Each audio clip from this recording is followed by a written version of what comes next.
C'est parti. Donc bonjour à toutes et à tous. Dans l'attente de faire une classe virtuelle, je vous propose de reprendre un petit peu le cours sur les variations de fonctions, même si on l'a déjà vu pour certaines et certains en classe. C'est juste de faire un point avant qu'on change de chapitre. Alors, on va reprendre comment on passe d'un graphique à un tableau de variation, d'un tableau de variation à un graphique, les comparaisons et les extrémums. Donc, si vous vous souvenez, l'objectif c'est de réussir à remplir un tableau de variation à partir d'une courbe qui vous est donnée.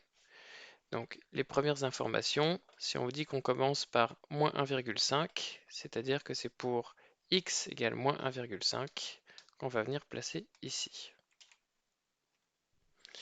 Et ensuite, on lit sur le graphique l'image de moins 1,5, donc f de moins 1,5, ici moins 2,1, qu'on va venir remplir ici. Et ensuite, l'objectif, c'est de savoir jusqu'où ça monte, puis ça descend, puis jusqu'où ça remonte à la fin du graphique. Donc on va prendre les points qui semblent maximum et minimum localement. Donc même principe, on lit l'abscisse moins 0,2 l'ordonnée, à peu près 1,1. J'espère que c'est assez clair sur la vidéo. Et pareil pour le troisième point d'abscisse 1,5 et d'ordonnée moins 0,2. Le dernier, toujours le même principe, abscisse 2,5. Alors j'ai écrit 2,6 ici, c'est parce que sur le graphique c'était un petit peu décalé. En réalité, j'aurais dû taper 2,5 ici. Et pareil, 1,5. Ensuite, l'objectif est de remplir avec des flèches, c'est-à-dire quand ça monte, on va mettre une flèche qui monte, et quand ça descend, on voit bien même au travers des valeurs que là on passe, mettons, de 2,1, moins 2,1 à 1,1, forcément c'est croissant, puis de 1,1 à moins 0,2, c'est décroissant. Ce qui peut se vérifier de toute façon sur la courbe, puisque on monte du premier au deuxième point, et donc on va mettre une flèche qui monte. Ici, si on descend du deuxième au troisième point, on va mettre une flèche qui descend ici. Et si vous les avez bien compris, ici, vous aurez une flèche qui monte. Donc pareil ici. Alors, maintenant je vous laisse regarder la courbe et tracer le tableau sur une feuille. Donc prenez le temps qu'il faut et mettez la vidéo en pause si ça vous prend un petit peu de temps. Et je vais juste, là je ne vais pas m'attarder, je vais directement mettre les résultats.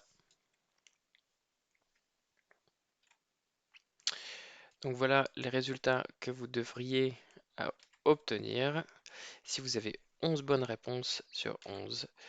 Toutes mes félicitations. C'est incroyable ce que l'informatique permet comme effet spécial, n'est-ce pas? Ensuite, pour passer cette fois-ci d'un tableau de variation à un graphique. L'objectif, c'est d'obtenir une courbe. Alors, la première chose à faire, c'est de placer les points dans un repère. Donc vous savez que votre courbe, elle passe par moins 1,5, moins 2,1. Donc ça, je rappelle que c'est l'axe des abscisses, et ça, c'est ce qu'on lit en ordonnée. Donc, chaque abscisse sera liée à une ordonnée. Ainsi, vous devriez obtenir à peu près ces 4 points. Puis, deuxième et dernière chose à faire, les relier. Normalement, vous devriez obtenir cette courbe. À peu près, encore une fois, il se peut tout à fait que vous ayez une courbe qui soit plutôt arrondie ici, puis qui aille droit, puis qui remonte de façon très droite. C'est relatif dans le sens où le but c'est juste de relier les points. La seule consigne que vous avez, c'est de ne pas faire n'importe quoi quand vous reliez les points. C'est-à-dire, vous ne pouvez pas ajouter des variations qui ne sont pas dans le tableau de variation. Donc vous devez passer, en gros, faites passer la courbe par les points de la façon la plus simple possible. Comme ça, vous êtes sûr d'avoir bon. Sinon, vous avez, en étant artistique de cette façon, ce sera sûr que ce sera pas bon.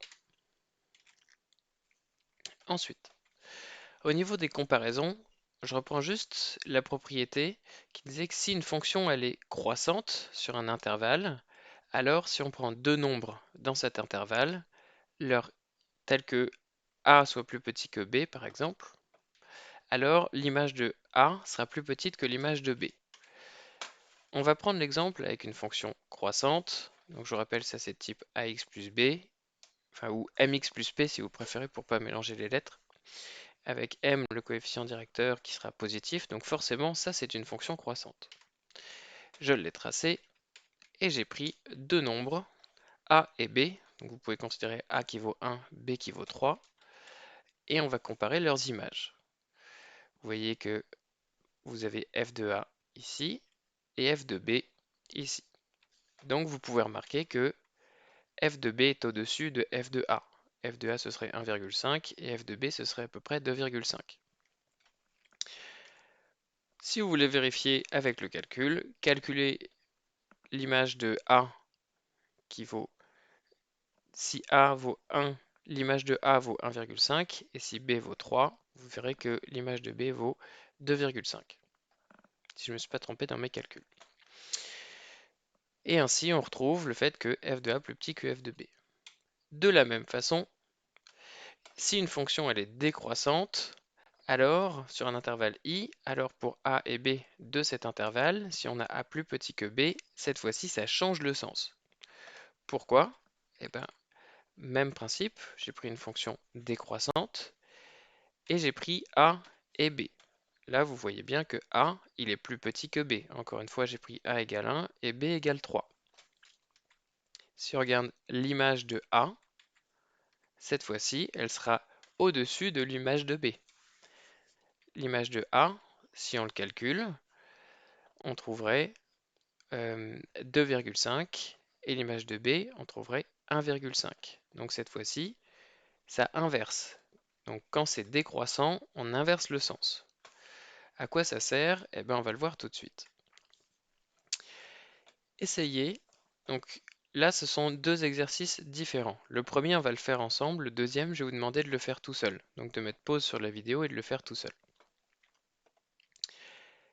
Alors, le premier, c'est est-ce que vous pouvez essayer de compléter les phrases mathématiques qui sont ici? Par exemple, f de moins 4, est-ce que c'est plus petit ou plus grand que f de 0? Si on regarde dans le tableau, f de moins 4, c'est moins 5. Et f de 0, c'est 1. Donc, a priori, f de moins 4, c'est plus petit que f de 0.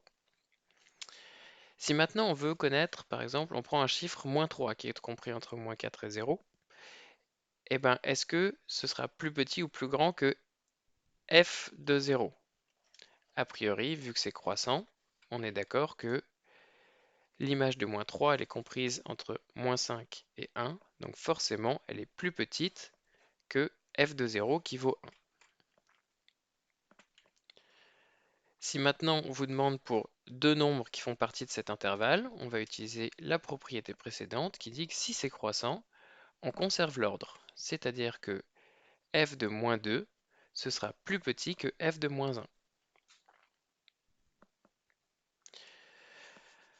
Maintenant, si on vous demande de comparer l'image de 0, c'est-à-dire 1, et l'image de 4, qui vaut 0, est-ce que vous êtes d'accord que l'image de 0 est plus grande que l'image de 4? Et là, on va encore une fois utiliser la propriété que si votre fonction elle est décroissante, pour la dernière question, si on doit comparer 1 et 3 qui appartiennent à cet intervalle, l'image de 1 sera au-dessus de l'image de 3, puisque c'est une fonction décroissante, et ainsi on saura que f de 1 plus grand que f de 3. Et là, si vous avez bien compris, je vous laisse un petit temps pour faire l'exercice, donc pour mettre en pause la vidéo et pour faire compléter l'exercice.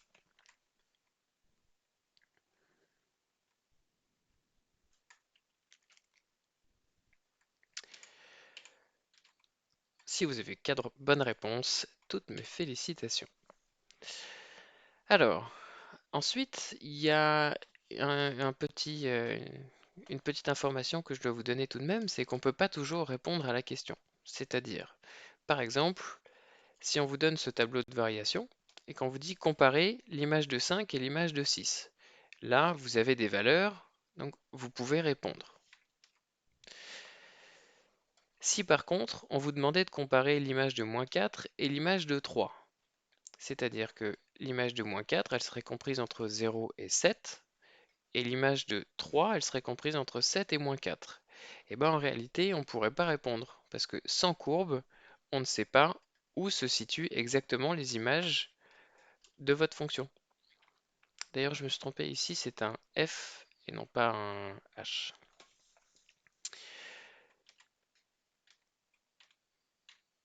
Donc, il y a une possibilité de ne pas pouvoir répondre et de dire, bah, dans ce cas-là, on n'a pas assez d'informations, je ne peux pas répondre.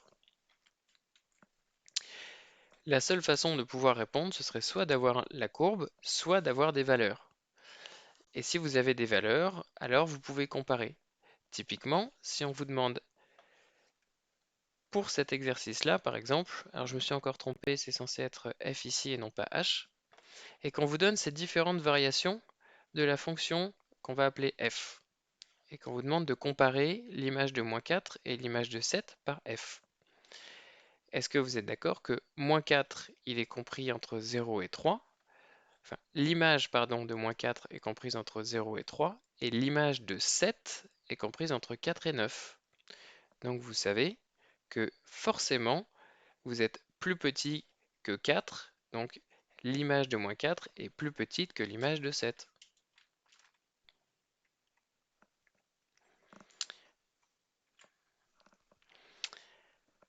Ensuite, on va parler des minimums et des maximums d'une fonction. Le minimum d'une fonction, c'est une valeur pour laquelle la fonction est forcément au-dessus de cette valeur. Le maximum, c'est le contraire, c'est-à-dire que votre fonction est forcément en dessous de votre maximum. On va prendre un exemple. Pour cette fonction, par exemple, les images de la fonction seront comprises entre 1 et -1. Donc le maximum, c'est 1 et le minimum, -1. Même question, cette fois-ci, quels sont les minimums et maximums de cette fonction? Vous pouvez mettre en pause si vous avez besoin.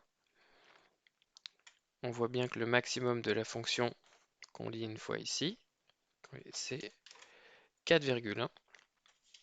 Et le minimum de votre fonction, c'est -2,9. Et là, encore une fois, je vous demande de mettre la vidéo en pause si vous en avez besoin. Du moins, essayez de répondre à la question, donner les extrémums globaux de cette fonction. Dans ce cas, on est d'accord que le maximum, il est à peu près ici, hein. Si vous avez mis un petit peu à côté, c'est pas très grave. Mais le maximum, c'est 1,6. Et le minimum, c'est -1,4. Ce point est aussi un minimum, mais on appelle ça un minimum local. Ce qui nous intéresse dans le minimum global, c'est le plus bas de toute la fonction. Et ainsi s'achève le cours sur les études, enfin les variations de fonctions et les tableaux de variation. Et je vous dis à très bientôt et excellente fin de journée à toutes et tous.